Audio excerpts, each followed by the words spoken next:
ഈശ്വംഷിയായ്ക്ക് സ്തുതിയായിരിക്കട്ടെ. Lumen Cristo 101 ദിവസം കൊണ്ട് ബൈബിൾ പുതിയ നിയമം വായിച്ചു തീർക്കുന്ന വചന പദ്ധതിയിലേക്ക് ഏവർക്കും സ്വാഗതം.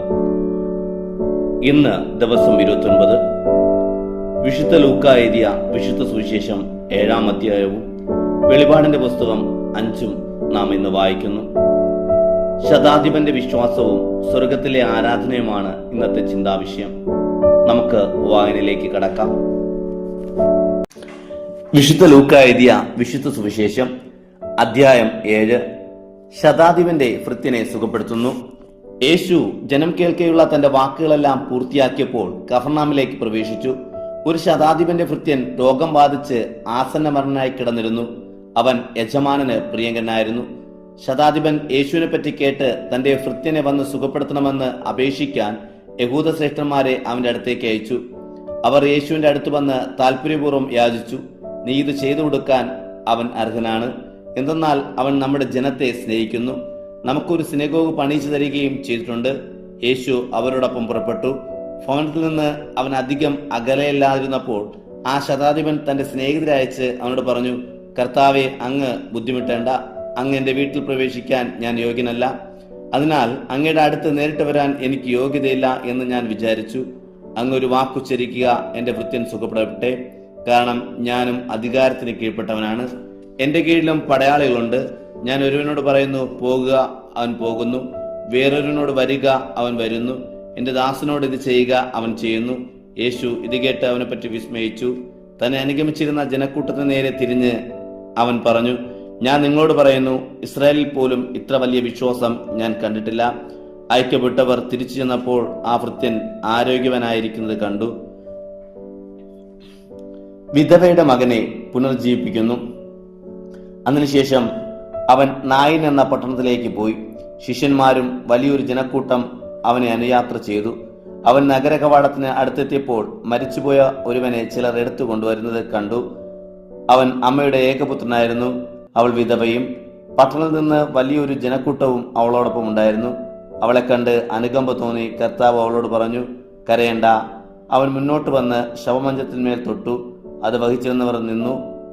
അവൻ പറഞ്ഞു, യുവാവേ, ഞാൻ നിന്നോട് പറയുന്നു, എഴുന്നേൽക്കുക. മരിച്ചവനുടനെ എഴുന്നേറ്റിരിക്കുകയും സംസാരിക്കാൻ തുടങ്ങുകയും ചെയ്തു. യേശു അവനെ അമ്മയ്ക്ക് ഏൽപ്പിച്ചു കൊടുത്തു. ഭയം എല്ലാവരെയും ഗ്രസിച്ചു. അവർ ദൈവത്തെ മഹത്വപ്പെടുത്തിക്കൊണ്ട് പറഞ്ഞു, ഒരു വലിയ പ്രവാചകൻ നമ്മുടെ ഇടയിൽ ഉയർന്നിരിക്കുന്നു. ദൈവം തന്റെ ജനത്തെ സന്ദർശിച്ചിരിക്കുന്നു. അവനെ പറ്റിയുള്ള ഈ വാർത്ത യൂദയ മുഴുവനിലും സമീപ പ്രദേശങ്ങളിലും പരന്നു. സ്നാപകന്റെ ശിഷ്യന്മാർ യേശുവിനെ സമീപിക്കുന്നു. ഇവയെപ്പറ്റിയെല്ലാം യോഹന്നാൻ ശിഷ്യന്മാർ അവനെ അറിയിച്ചു. യോഹന്നാൻ തന്റെ ശിഷ്യന്മാരിൽ 2 പേരെ വിളിച്ച് ഇങ്ങനെ ചോദിക്കാൻ കർത്താവിന്റെ അടുക്കൽ പറഞ്ഞയച്ചു, വരാനിരിക്കുന്നവൻ നീ തന്നെയോ, അതോ ഞങ്ങൾ മറ്റൊരുവനെ പ്രതീക്ഷിക്കണമോ? അവർ അവന്റെ അടുത്ത് ചെന്ന് പറഞ്ഞു, വരാനിരിക്കുന്നവൻ നീ തന്നെയോ, അതോ ഞങ്ങൾ മറ്റൊരുവനെ പ്രതീക്ഷിക്കണമെന്നോ എന്ന് ചോദിക്കാൻ സ്നാപകയോഹന്നാൻ ഞങ്ങളെ നിന്റെ അടുത്തേക്ക് അയച്ചിരിക്കുന്നു. ആ സമയം യേശു അനേകം പേരെ രോഗങ്ങളിൽ നിന്നും പീഡകളിൽ നിന്നും അശുദ്ധാത്മാക്കളിൽ നിന്നും സുഖപ്പെടുത്തുകയും അനേകം കുരുടന്മാർക്ക് കാഴ്ച കൊടുക്കുകയും ചെയ്തു. അവൻ അവരോട് മറുപടി പറഞ്ഞു, നിങ്ങൾ കാണുകയും കേൾക്കുകയും ചെയ്തതെല്ലാം ചെന്ന് യോഹന്നാനെ അറിയിക്കുക. കുരുടന്മാർ കാണുന്നു, മുടന്തന്മാർ നടക്കുന്നു, കുഷ്ഠരോഗികൾ സുഖപ്പെടുന്നു, ചെകിടർ കേൾക്കുന്നു, മരിച്ചവർ ഉയർപ്പിക്കപ്പെടുന്നു, ദരിദ്രരോട് സദ്വാർത്ത അറിയിക്കപ്പെടുന്നു. എന്നിൽ ഇടർച്ചയുണ്ടാകാത്തവൻ അനുഗ്രഹീതൻ. യോഹന്നാനെ കുറിച്ച് യേശുവിന്റെ സാക്ഷ്യം. യോഹന്നാന്റെ ദൂതന്മാർ പോയപ്പോൾ യേശു അതിനെപ്പറ്റി ജനക്കൂട്ടത്തോട് പറയാൻ തുടങ്ങി. എന്ത് കാണാനാണ് നിങ്ങൾ മരുഭൂമിയിലേക്ക് പോയത്? കാറ്റിൽ ഉലയുന്ന ഞാങ്ങണയോ? അല്ലെങ്കിൽ എന്ത് കാണാനാണ് നിങ്ങൾ പോയത്? മൃദുല വസ്ത്രങ്ങൾ ധരിച്ച മനുഷ്യനെയോ? മോടിയായി വസ്ത്രം ധരിച്ച് ആഡംബരത്തിൽ ജീവിക്കുന്നവർ രാജകൊട്ടാരങ്ങളാണല്ലോ. അല്ലെങ്കിൽ എന്ത് കാണാനാണ് നിങ്ങൾ പോയത്? പ്രവാചകന്? അതോ ഞാൻ നിങ്ങളോട് പറയുന്നു, പ്രവാചകനേക്കാൾ വലിയവനെ. ഇവനെപ്പറ്റിയാണ് ഇങ്ങനെ എഴുതിയിരിക്കുന്നത്, ഇതാ നിനക്ക് മുമ്പേ എന്റെ ദൂതനെ ഞാൻ അയക്കുന്നു. അവൻ നിന്റെ മുൻപിൽ നിനക്ക് വഴിയൊരുക്കും. ഞാൻ നിങ്ങളോട് പറയുന്നു, സ്ത്രീകളിൽ നിന്ന് ജനിച്ചവരിൽ യോഹന്നാനേക്കാൾ വലിയവൻ ആരുമില്ല. എങ്കിലും ദൈവരാജ്യത്തിലെ ഏറ്റവും ചെറിയവൻ അവനേക്കാൾ വലിയവനാണ്. ഇത് കേട്ട് ജനം മുഴുവനും ചുങ്കക്കാരും യോഹന്നാന്റെ സ്നാനം സ്വീകരിച്ച് ദൈവത്തിന്റെ നീതി അംഗീകരിച്ചു. ഫരിസേയരും നിയമജ്ഞരുമാകട്ടെ യോഹന്നാന്റെ സ്നാനം സ്വീകരിക്കാതെ തങ്ങളെപ്പറ്റിയുള്ള ദൈവത്തിന്റെ പദ്ധതി നിരസിച്ചു കളഞ്ഞു. ഈ തലമുറയുടെ മനുഷ്യരെ എന്തിനോടാണ് ഞാൻ ഉപമിക്കേണ്ടത്? അവർ അന്തിനോട് തുല്യരാണ്. അവർ ചന്തസ്ഥലത്തിരുന്ന് പരസ്പരം വിളിച്ചു പറയുന്ന കുട്ടികളെപ്പോലെയാണ്. ഞങ്ങൾ നിങ്ങൾക്ക് വേണ്ടി കുഴലൂതി, എങ്കിലും നിങ്ങൾ നൃത്തം ചെയ്തില്ല. ഞങ്ങൾ നിങ്ങൾക്ക് വേണ്ടി വിലാപഗാനം ആലപിച്ചു, എങ്കിൽ നിങ്ങൾ കരഞ്ഞില്ല. എന്നാൽ സ്നാപക യോഹന്നാൻ അപ്പം ഭക്ഷിക്കാത്തവനും വീഞ്ഞു കുടിക്കാത്തവനുമായി വന്നു, അവൻ പിശാച് ബാധനാണ് എന്ന് നിങ്ങൾ പറയുന്നു. മനുഷ്യപുത്രൻ ഭക്ഷിക്കുന്നവനും പാനം ചെയ്യുന്നവനുമായി വന്നു. അപ്പോൾ ഇതാ ഭോജനപ്രിയനും വീഞ്ഞുകുടിയനും ചുങ്കക്കാരുടെയും പാവികളുടെയും സ്നേഹിതനുമായ മനുഷ്യൻ എന്ന് നിങ്ങൾ പറയുന്നു. ജ്ഞാനം തന്റെ സകല സന്താനങ്ങളിലും നീതിമൽക്കരിക്കപ്പെടുന്നു. പാപിനിക്ക് മോചനം. ഫരിസേരിൽ ഒരുവൻ തന്നോടൊത്ത് ഭക്ഷണം കഴിക്കാൻ അവന് ക്ഷണിച്ചു. യേശു അവന്റെ വീട്ടിൽ പ്രവേശിച്ച് ഭക്ഷണത്തിലിരുന്നു. അപ്പോൾ ആ പട്ടണത്തിലെ പാപിനിയായ ഒരു സ്ത്രീ ഫരിസേയന്റെ വീട്ടിൽ അവൻ ഭക്ഷണത്തിരിക്കുന്നു എന്നറിഞ്ഞ് ഒരു വെൺകൽഭരണി നിറയെ സുഗന്ധതൈലം കൊണ്ടുവന്ന് അവന്റെ പിന്നിൽ പാദത്തിനരികെ കരഞ്ഞുകൊണ്ട് നിന്നു. കണ്ണീരുകൊണ്ട് അവൾ അവന്റെ പാദങ്ങൾ നനയ്ക്കുകയും തലമുടി കൊണ്ട് തുടയ്ക്കുകയും ചുംബിക്കുകയും സുഗന്ധതൈലം പൂഷിക്കുകയും ചെയ്തു തുടങ്ങി. ഇത് കണ്ട് അവനെ ക്ഷണിച്ച ആ ഫരിസേയൻ ആത്മഗതം ചെയ്തു, ഇവൻ പ്രവാചകനാണെങ്കിൽ എന്നെ സ്പർശിക്കുന്ന സ്ത്രീ ആരെന്നും ഏത് തരക്കാരിയെന്നും അറിയാമായിരുന്നു.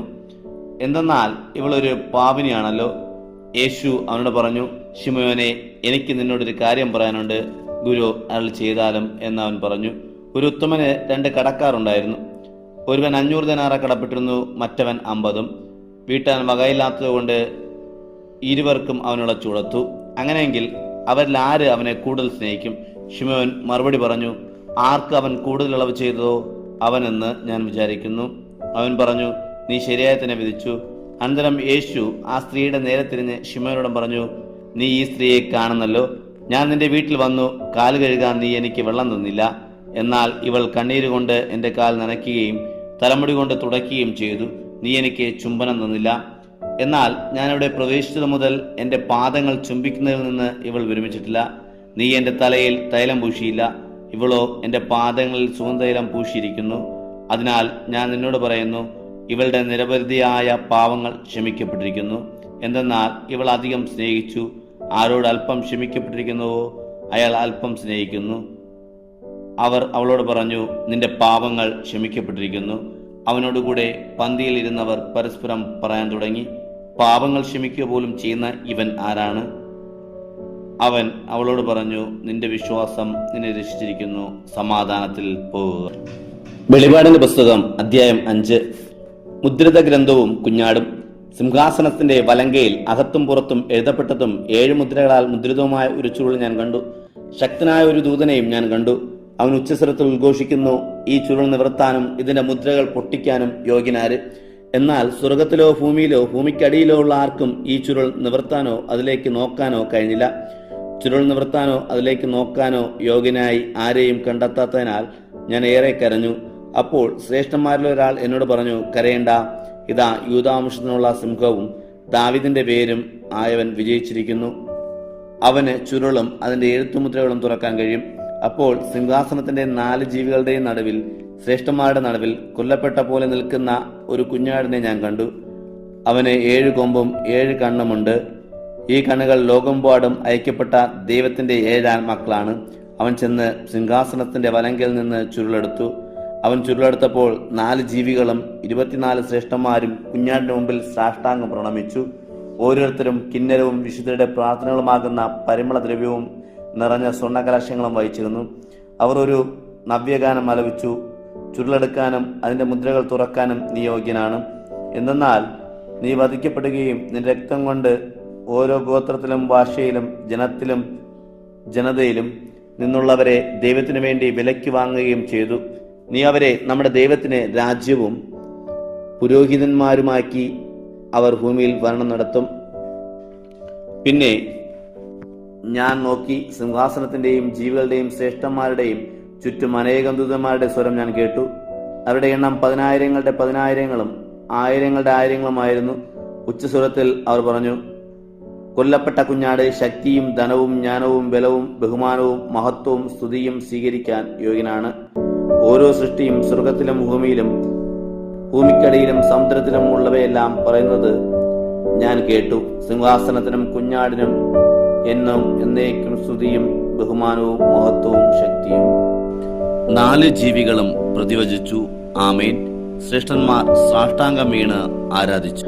ഇന്നത്തെ വായന ഇവിടെ സമാപിക്കുമ്പോൾ ദൈവവചനത്തിനുള്ള അചഞ്ചലമായ വിശ്വാസവും അവനെ ആരാധിക്കേണ്ടതിന്റെ പ്രാധാന്യവുമാണ് ഈ അധ്യായങ്ങൾ നമ്മെ പഠിപ്പിക്കുന്നത്.